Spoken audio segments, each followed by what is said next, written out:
Income from house property अपने start कर रहे हैं और मेरा ये टारगेट है कि मैं इस टॉपिक को आपको 25 से 30 मिनट में करवा ही दूंगा। तो let's start without wasting any more time. Income from house property is governed by section 22 to 27। Section 22 में बोला हुआ है कि annual value of a house property shall be taxable in the hands of owner if the property is not used for own business or profession। प्रश्न यह आता है कि what is annual value। तो annual value मतलब notional income earning capability, यानी income earning capability of a house property। It is not actual income but income earning capability of the house। ये इकलौता ऐसा टर्म है, इकलौता ऐसा हेडर है जिसमें इनकम पे टैक्स नहीं लगता बल्कि इनकम अर्निंग कैपेबिलिटी पे भी टैक्स लगता है। जैसे कि आपके पास एक हाउस है और आप उस हाउस को लेट आउट नहीं किए तो लिटरली आपकी कोई इनकम तो आई नहीं, लेकिन उस हाउस का एक इनकम अर्निंग कैपेबिलिटी तो है ही। उस हाउस पे आप मारते रखो ताला तो हमारी गवर्नमेंट बोलेगी कि भाई इस हाउस की जो इनकम अर्निंग कैपेबिलिटी है ना उस पे आपको टैक्स देना पड़ेगा। इसलिए इन्होंने इनकम वर्ड यूज नहीं करके वर्ड यूज किया एनुअल वैल्यू। तो finally annual value of a house property shall be taxable in the hands of owner. तो please note what is owner या हु इज ओनर। तो owner includes legal owner as well as beneficial owner. Legal owner मतलब वो बंदा जिसके नाम पे property registered है, और बेनिफिशियल ओनर मतलब वो बंदा भले ही उसके नाम पे प्रॉपर्टी रजिस्टर्ड नहीं है परंतु he has all the rights of legal owner. Only legal paper में कुछ डेफिशिएंसी है, इसके कारण वो लीगल ओनर नहीं बन पाया, परंतु he is as good as owner. खाली पेपर में ही कुछ डेफिशिएंसी है। तो ऐसे बंदे को भी इनकम टैक्स ओनर रिकॉग्नाइज करता है for the purpose of computing tax. तो owner includes legal owner as well as beneficial owner. Next, property must not be use for own business और प्रोफेशन। ये स्पेशल क्राइटेरिया है। यदि आपकी property own business and profession में use होती है तब तो फिर उसकी इनकम पीजीबीपी हेड में जाएगी, और यदि property own business and profession में यूज नहीं होती है तो फिर उसकी income from house property head में आएगी। एक प्रश्न बनता है, व्हाट इज हाउस प्रॉपर्टी। तो house property means land surrounded bye sufficient wall और any land appurtenant there to. मतलब कोई घर जिसके चारों तरफ वॉल है, मतलब कोई जमीन का टुकड़ा जिसके चारों तरफ वॉल है और उसके साथ अटैच भी कोई जमीन है तो वो भी हाउस प्रॉपर्टी माना जाएगा। जैसे अपना विक्टोरिया गार्डन, यार कैलकाटा का विक्टोरिया गार्डन, आगरा का ताजमहल, ये आपने देखा है। एक प्यारी सी इमारत है और इमारत के आजू बाजू गार्डन है और यहाँ पे एक हल्का सा फेंसिंग किया हुआ है। तो भैया जी ये पूरा ही हाउस प्रॉपर्टी माना जाएगा। This is the land surrounded by wall and this is land appurtenant thereto. ये सब हाउस प्रॉपर्टी माना जाएगा। आई होप ये सब बातें आपको क्लियर। आगे बढ़ते जाए। ओके, एनुअल वैल्यू मैंने आपको समझाई दिया। डीम्ड ओनर में अपनी थोड़ी देर बाद आएंगे, इन सब बातों पे अपने थोड़ी देर बाद आएंगे। अब हाउस प्रॉपर्टी में टैक्स कंप्यूट करने के लिए income tax point of view से हाउस प्रॉपर्टी को हमने ब्रॉडली 5 पार्ट में डिवाइड किया है। Number 1 let out house property, number 2 self occupied house property, number 3 unoccupied house property, number 4 partly self occupied partly let out house property and number 5 deemed to be let out house property. सबसे पहले हम लोग कर रहे हैं late out house property. देखो भैया ये फॉर्मेट बेस्ड टॉपिक है, फॉर्मेट देख लो आप। तो फॉर्मेट है ग्रॉस एनुअल वैल्यू, उसमें से taxes by local authority minus करिए तो आएगा नेट एनुअल वैल्यू, उसमें से स्टैंडर्ड डिडक्शंस माइनस करिए, इंटरेस्ट ऑन लोन माइनस करिए तो आएगा इनकम फ्रॉम हाउस प्रॉपर्टी। अब ये 5 चीजें हमें सीखनी है। ये सिंपल सा फॉर्मेट हमें सीखना है जिसमें सबसे पहले ग्रॉस एनुअल वैल्यू, उसके बाद है टैक्सेस बाय लोकल अथॉरिटी, उसके बाद है स्टैंडर्ड डिडक्शंस जो कि यहाँ पे बताया हुआ है 30% ऑफ एनएवी, और उसके बाद है इंटरेस्ट ऑन लोन। तो ब्रॉडली ये 4 बातें सीखनी है, एक एक करके सीखते हैं। सबसे पहले सीख रहे हैं ग्रॉस एनुअल वैल्यू। तो ग्रॉस एनुअल वैल्यू एक मैकेनिज्म है, एक तरीका है किसी भी प्रॉपर्टी की एनुअल वैल्यू निकालने का, जिसका पहला स्टेप है कैलकुलेट RER। RER मतलब reasonable expected rent. Reasonable expected rent being higher of the two, gross municipal value and fair rent. I repeat, reasonable rent is the higher of gross municipal value and fair rent. लेकिन ये एक बात ध्यान रखिएगा कि reasonable expected rent standard rent से ज्यादा नहीं हो सकता। प्रश्न आता है व्हाट इज म्युनिसिपल वैल्यू? तो municipal value is the annual value of the property as per municipality record. Annual value of the property as per municipality record. Number 2, fair rent क्या होता है? Fair rent means the rent of similar property in same locality. तीसरा, standard rent क्या होता है? Standard rent is the maximum possible rent as per the rent control act. तो RER is the higher of municipal value, gross municipal value of fair rent, and RER can not exceed standard rent.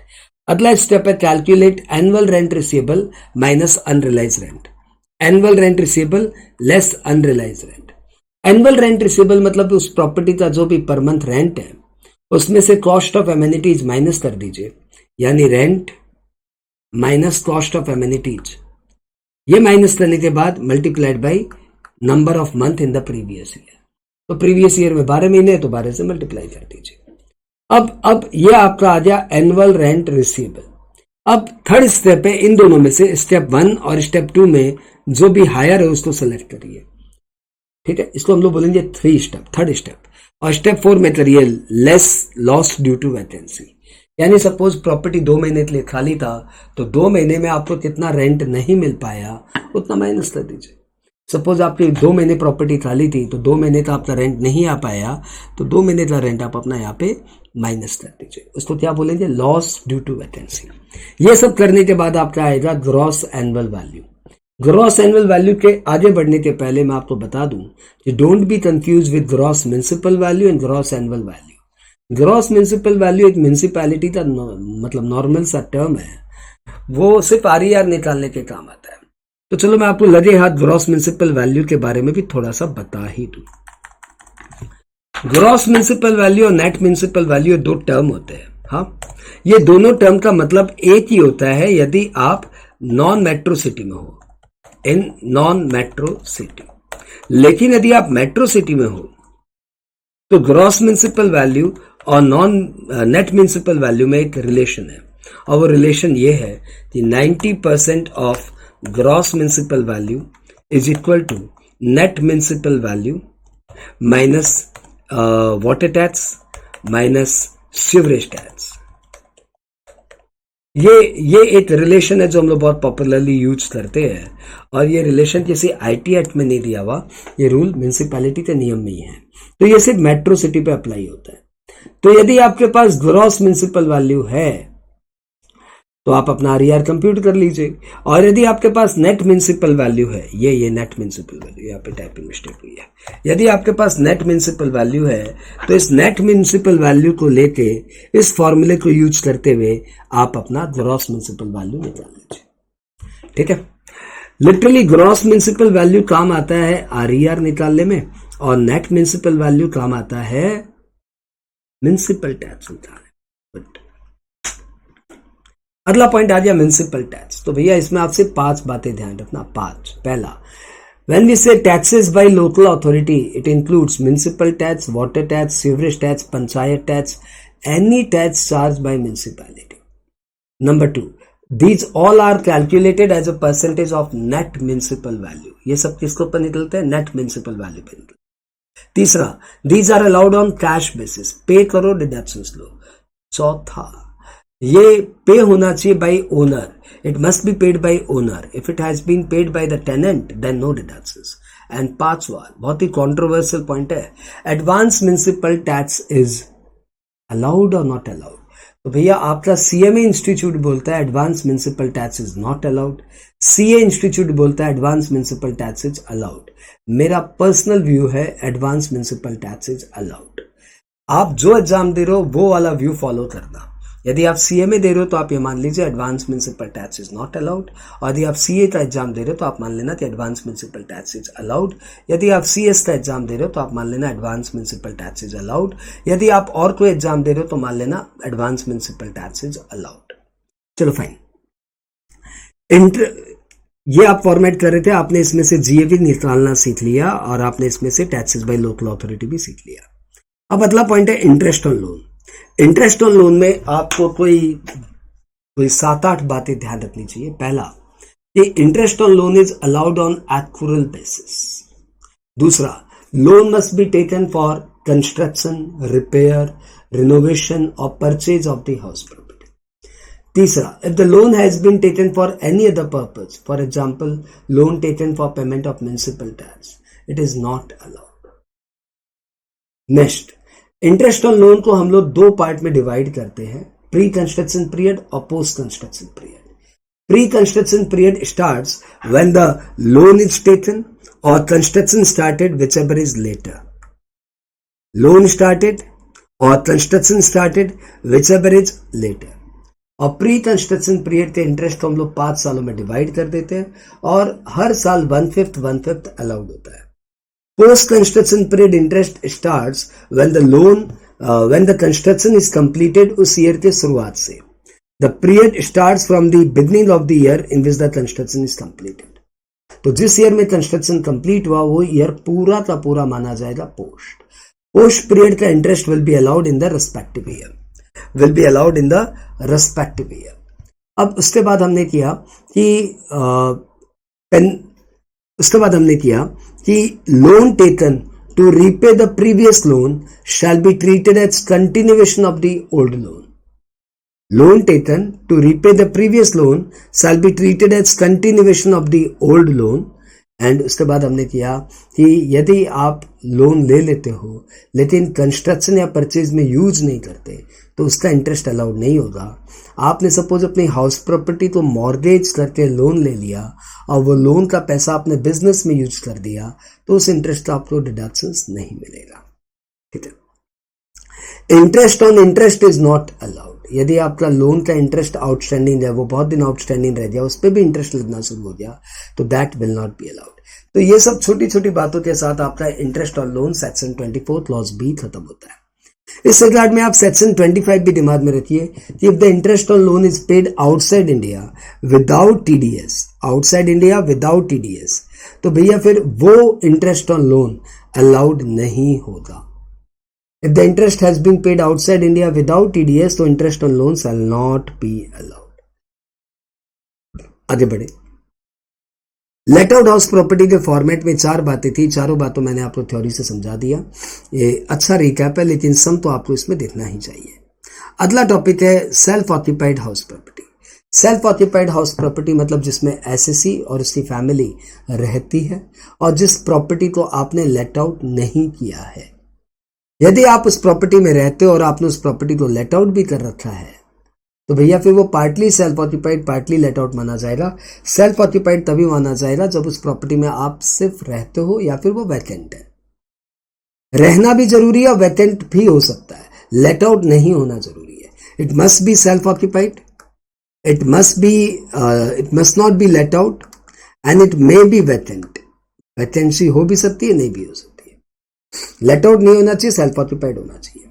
Self occupied house property का format बहुत simple है। Net annual value से नील रखते हैं और interest on loan allow करते हैं। Interest on loan compute तो वैसे ही होता है जैसे पहले कर रहे थे, pre construction period post construction period का इंटरेस्ट, लेकिन इंटरेस्ट ऑन लोन अलाउड होता है to the maximum of 2 lakh. 2 lakh तक की इंटरेस्ट अलाउड होता है। अच्छा, 2 लाख का इंटरेस्ट अलाउड होने के लिए भी कंडीशन है। कंडीशन ये है कि there are 4 conditions. Loan must be taken on or after 1/4/99. Loan must be taken for construction or purchase. And loan construction must be completed within 5 years from end of the year in which loan was borrowed. And lender certificate must be obtained.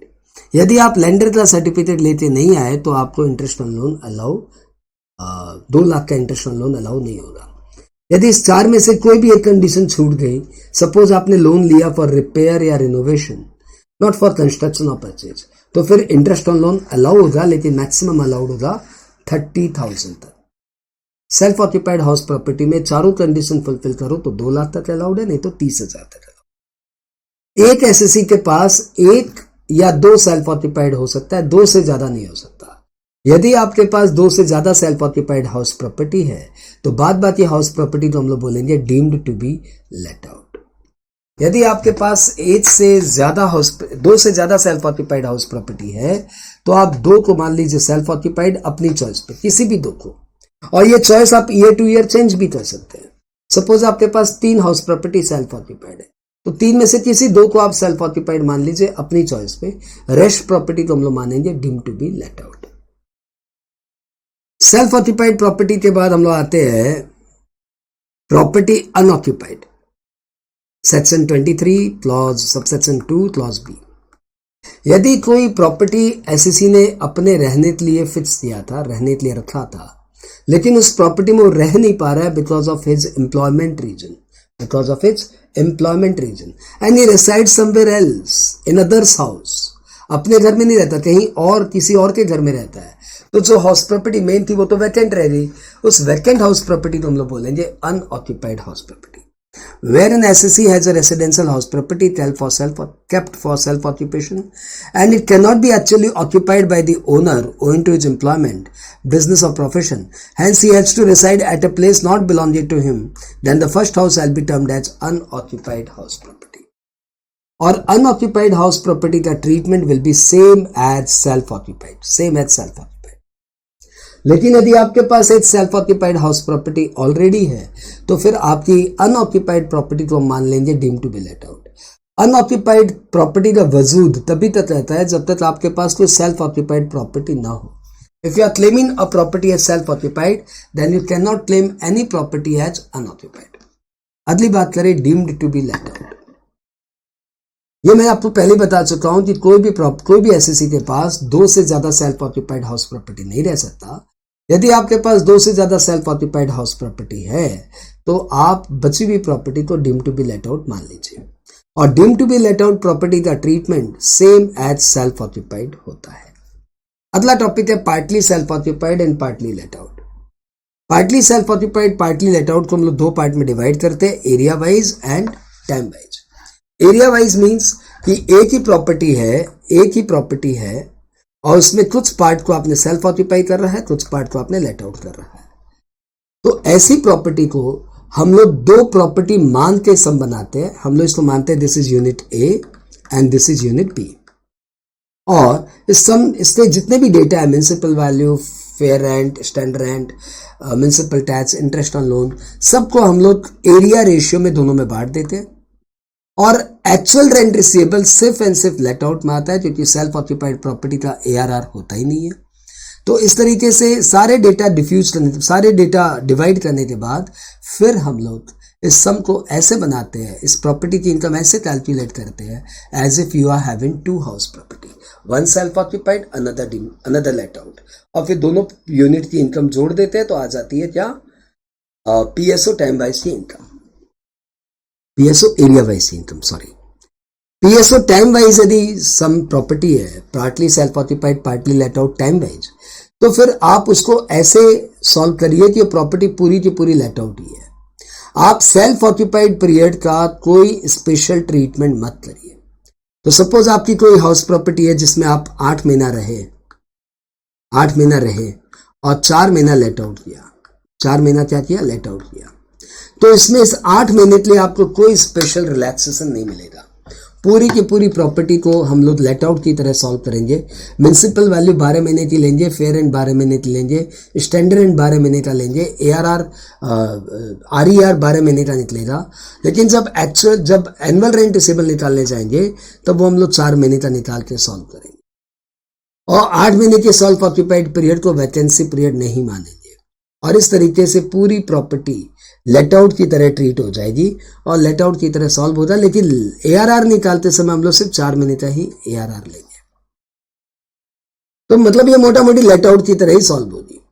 एक बात और बता दूं, partly self occupied partly let out में यदि आपको RER नहीं दिया हुआ है, रीजनेबल रेंट नहीं दिया हुआ है, क्या नहीं दिया हुआ है, रीजनेबल रेंट नहीं दिया हुआ है, तो फिर आप ARR को बेस करके रीजनेबल रेंट निकाल लेना। This is the only case जिसमें मैं बोलता हूं रीजनेबल रेंट निकाल लेना चाहिए।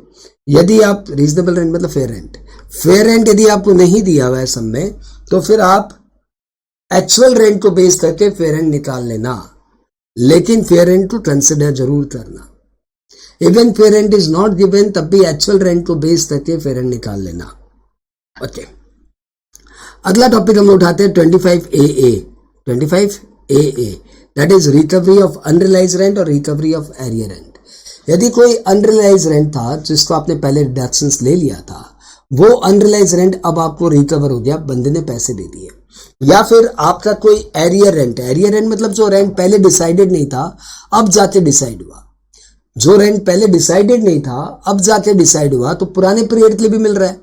जैसे मैंने आपको एक प्रॉपर्टी दी थी भाड़े पे 50,000 रुपया पर मंथ, तो आप 2 साल से उस प्रॉपर्टी में रह रहे थे, तीसरे साल मैंने आपको मैसेज भेज दिया कि रेंट टू बी इंक्रीज, तो आपने भी मुझे रिवर्ट मैसेज दे दिया, सर व्हेन टू डिसाइड। मैंने बोला डिसाइड कर लेंगे यार, और उसके बाद आपकी हमारी मीटिंग ही नहीं हुई, आप और हम लोग बैठे रहे, आप मुझे 50,000 ही रेंट भिजवाते रहे। 3 साल बाद 4 साल बाद हम लोग एक बार मीट किए, तो हमने बोला यार वो बात था ना रेंट बढ़ाने का। बोला हाँ सर आपको बोलना था ना, तो मैंने बोला एक काम करो 50 था आप 60 था दो, आप भी मान जाए। अब वो जो 10,000 रुपया पर मंथ जो रेंट बढ़ा ना, वो रिट्रोस्पेक्टिवली बढ़ा, रिट्रोस्पेक्टिवली बढ़ा। तो पहले का तो ये डिसाइडेड नहीं था, अब जाके डिसाइड हुआ है, तो ये रेंट को हम लोग बोलेंगे क्या, ये रेंट को हम लोग बोलेंगे एरियर रेंट। और एरियर रेंट और अनरियलाइज रेंट जब रिकवर होता है, तो जिस ईयर में वो रिकवर होता है उस ईयर में वो टैक्सेबल होता है।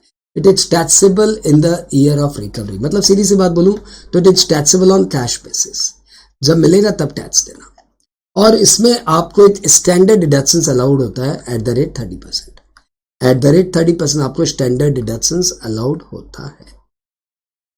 तो यदि आपको recovery of unrealise rent 5 lakh मिला है, तो 5 लाख में से 30% माइनस कर दीजिए, 3.5 लाख विल बी टैक्सेबल।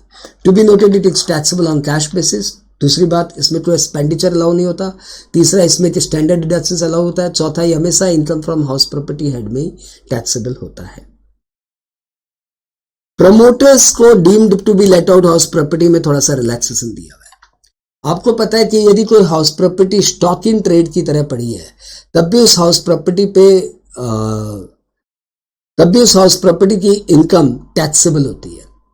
आप प्रमोटर हो, आपने प्रॉपर्टी बना के रखी है, बिकी नहीं, तो वो स्टॉक इन ट्रेड बोल के पड़ा हुआ है। प्रॉपर्टी तो खाली है, खाली है मतलब भाड़े पे नहीं लगा, तब भी उसकी एनुअल वैल्यू पे सेक्शन 22 के प्रोविजन से खाली प्रॉपर्टी की भी एनुअल वैल्यू पे टैक्स ले लेते हैं। तो प्रमोटर बोला मैंने तो बेचने के लिए रखा हुआ है यार, इसमें किस बात का टैक्स, तो लॉ नहीं मानता। लेकिन इससे प्रमोटर को बहुत ज्यादा नुकसान होता है, इसलिए प्रमोटर के लिए छोटा सा रिलैक्सेशन लाया गया कि कोई भी प्रॉपर्टी यदि प्रमोटर ने नया कंस्ट्रक्शन किया है, तो 2 साल तक, 2 years from end of the completion certificate, 2 years from end of the financial year, जिस ईयर में आपको कंप्लीशन सर्टिफिकेट मिला, तब तक खाली प्रॉपर्टी की एनुअल वैल्यू पे टैक्स नहीं लेंगे। सपोज आप प्रमोटर हो और आपने 7/7/21 को एक कंस्ट्रक्शन कंप्लीट किया। अभी प्रॉपर्टी यहाँ खाली है, बिकी नहीं है, थोड़ी बहुत बिकी है, थोड़ी बहुत खाली है, तो लॉ बोलेगा इस ईयर के एंड में जाइए, 31/3/22 तक जाइए, वहां से 2 साल जोड़िए, तो 31/3/24 तक हम इस खाली प्रॉपर्टी की एनुअल वैल्यू पे टैक्स नहीं लेंगे, प्रोवाइडेड आप इसे भाड़े पे नहीं लगाए। भाड़े पे लगा दिए तो टैक्स ले लेंगे, लेकिन यदि प्रॉपर्टी खाली पड़ी है तो हम आपसे 31 मार्च 24 तक टैक्स नहीं लेंगे। 2 years from end of the financial year in which completion certificate is received. 2 साल के बाद इस खाली प्रॉपर्टी की एनुअल वैल्यू पे भी टैक्स लगेगा। अब तो की बात है, परंतु लगेगा। अब हम लोग आ रहे कुछ हाउस प्रॉपर्टी के और एस्पेक्ट्स पे। एस्पेक्ट्स का नाम है कुछ और बातें, जैसे फॉरेन प्रॉपर्टी। यदि आपके पास कोई फॉरेन प्रॉपर्टी है तो वो भी इंडिया में टैक्स हो सकती है। Reason number 1, you are ordinarily resident. Ordinary resident के हाथ में फॉरेन प्रॉपर्टी भी टैक्सेबल होती है, या फिर आपको उस रेंट का, आपको वो रेंट इंडिया में रिसीव हो रहा है। तो ये concept income from house property में नहीं दिया हुआ, ये कॉन्सेप्ट हमने सेक्शन 5 से उठाया है कि ओआर के हाथ में तो ग्लोबल इनकम टैक्सेबल होती है, तो ओआर के हाथ में फॉरेन हाउस प्रॉपर्टी भी टैक्सेबल होगा, और एनओआर के हाथ में या एनआर के हाथ में फॉरेन प्रॉपर्टी तभी टैक्सेबल होगी when the rent is received in India. अगला पॉइंट आता है डिस्प्यूटेड प्रॉपर्टी। तो दो भाइयों के बीच में प्रॉपर्टी डिस्प्यूटेड है, कौन ओनर कौन नॉट ओनर। तो ऐसे केस में हम लोग बोलते हैं भैया वो प्रॉपर्टी टैक्सेबल होगी in the hands of the person who is deriving benefit from the property. And if you want to say no one is deriving benefit from the property, property पे seal लगा हुआ है, ताला लगा हुआ है, कोई उससे बेनिफिट नहीं ले पा रहा है, तो भाई साहब फिर वो प्रॉपर्टी टैक्सेबल होगी as per protective assessment. Protective assessment मतलब एक बार दोनों बंदों के दोनों डिस्प्यूटेड ओनर की इनकम में वो इनकम ऐड कर दी जाए, परंतु रिकवरी होल्ड कर दी जाए। कोर्ट के डिसीजन आने के बाद जिस बंदे के फेवर में डिसीजन आया, जिसको कोर्ट ने बोला yes he is the owner, उस बंदे से टैक्स की रिकवरी की जाए। को owner is defined in section 26। Section 26 में बोला हुआ है कि यदि एक प्रॉपर्टी के एक से ज्यादा ओनर है तो सभी ओनर सेपरेटली अपने अपने शेयर के लिए टैक्सेबल होंगे इंडिविजुअली। उनको ओनर्स को कोई एओपी बीओआई बना के टैक्स नहीं करेगा, उन्हें एक साथ टैक्स करेंगे, उन्हें अपने अपने शेयर के लिए टैक्स करेंगे। और इस रिगार्ड में इंटरेस्टिंग बात यह है कि यदि वो प्रॉपर्टी सेल्फ ऑक्यूपाइड है, सपोज मेरा और मेरी वाइफ के को ओनरशिप में एक प्रॉपर्टी है, तो हम लोग दोनों उस प्रॉपर्टी को सेल्फ ऑक्यूपाई करके रखे हैं, तो इस केस में दोनों को ओनर को 2-2 लाख रुपए का जो इंटरेस्ट ऑन लोन अलाउड होता है सेल्फ ऑक्यूपाइड प्रॉपर्टी में, वो दोनों को अलाउड होगा।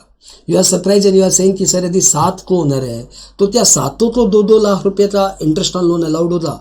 Answer is yes. यदि इतना इंटरेस्ट ऑन लोन है तो सभी को ओनर्स को interest on loan up to 2 lakh allowed होगा। एग्जम्प्टेड प्रॉपर्टी की एक थ्योरी है कि एग्जम्प्टेड प्रॉपर्टी क्या है। तो एक्स रूलर का कोई एक हाउस एग्जम्प्टेड हाउस है, फार्म हाउस एग्जम्प्टेड हाउस है, लोकल अथॉरिटी का हाउस एग्जम्प्टेड है, साइंटिफिक रिसर्च एसोसिएशन का हाउस एग्जम्प्टेड है, एजुकेशनल इंस्टीट्यूशन का हाउस एग्जम्प्टेड है, हॉस्पिटल की हाउस प्रॉपर्टी पे टैक्स नहीं लगता, लद्दाख के रेसिडेंट की हाउस प्रॉपर्टी पे टैक्स नहीं लगता, पॉलिटिकल पार्टी की इनकम फ्रॉम हाउस प्रॉपर्टी हमेशा नील होती है, ट्रेड यूनियन की हाउस प्रॉपर्टी पे टैक्स नहीं लगता, चैरिटेबल ट्रस्ट की हाउस प्रॉपर्टी पे टैक्स नहीं लगता, और क्लब की हाउस प्रॉपर्टी पे टैक्स नहीं लगता। Club CLUB, mutuality cannot be taxed, right? Okay. अब एक छोटी सी थ्योरी और पढ़ लीजिए, डीम्ड ओनर, आपका काम फिनिश। डीम्ड ओनर सेक्शन 27 में थ्योरी है। हमें पता है कि normally owner is liable to pay tax under the head income from house property, परंतु there are certain cases given in section 27 जिसमें even though you are not the owner but you will be taxable under the head income from house property. These situations are when a person transfer his property to his spouse or minor child without adequate consideration, then the transferor will be treated as deemed owner and liable to tax. In this regard, it is to be noted that the marital relationship must subsist as on date of transfer of property as well as on date of accrual of income. Number 2, holder of an impartible estate shall be treated as deemed owner. Number 2, where the person is a member of a housing society and a house is allotted against a membership, then the member shall deemed to be the owner of the house property. और चौथा, when a person get possession of the house property against part performance of contract, then the possessor shall be treated as deemed to be the owner of house property as per section 53A of Transfer of Property Act, and lessee of a building for more than 12 years shall deemed to be the owner of house property. इन सब topic के बाद मैंने house property के practical part को याद रखने के लिए एक छोटा सा गाना भी कंपोज किया है, गाना भी लिखा है। ये आपके बहुत काम आएगा। धुन बहुत पॉपुलर है, धुन आपको पता है, अमिताभ बच्चन का गीत है, सुहाग पिक्चर है, मोहम्मद रफ़ी साहब की आवाज़ है। हे नाम रे सबसे बड़ा तेरा नाम। एक बार धुन सुनाता हूँ, जय माता दी बोलना पड़ेगा। हे नाम रे सबसे बड़ा तेरा नाम, ओ शेरों वाली ऊंचे डेरों वाली बिगड़ी बना दे। तो ये डांडिया बीट पे आपको सीखना है income from house property. Let's start.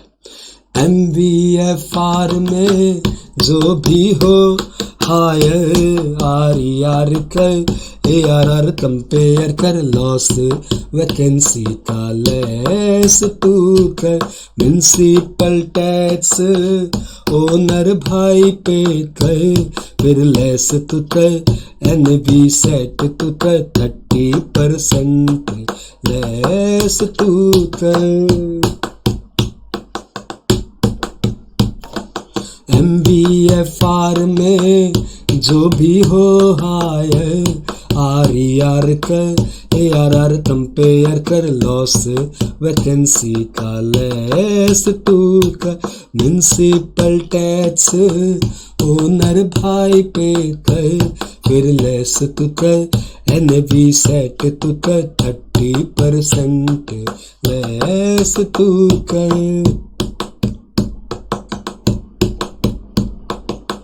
Interest को प्री पोस्ट में डिवाइड करना होगा, प्री 5 साल पोस्ट हर साल माइनस करना होगा।